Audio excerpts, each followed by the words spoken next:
Ang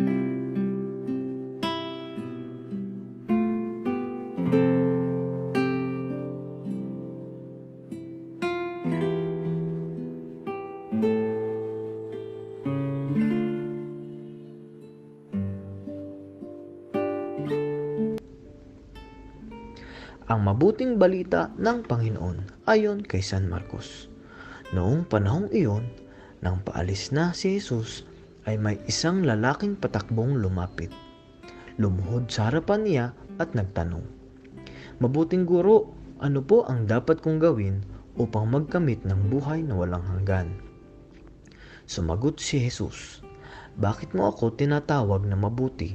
Walang mabuti kundi ang Diyos. Alam mo ang mga utos, huwag kang papatay, huwag kang mangangalunya, huwag kang magnanakaw, huwag kang magsisinungaling sa iyong pagsaksi, huwag kang mangdadaya, igalang mo ang iyong ama't ina." "Guro," sabi ng lalaki, "ang lahat po ng iyay tinutupad ko na mula pa sa aking pagkabata." Magiliw siyang tiningnan ni Jesus at sinabi sa kanya, "Isang bagay pa ang kulang sa iyo.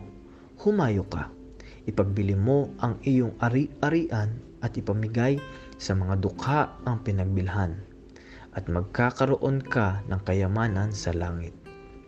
Pagkatapos, bumalik ka at sumunod sa akin." Namanglaw ang lalaki nang marinig ito at malungkot na umalis sapagkat siya'y napakayaman.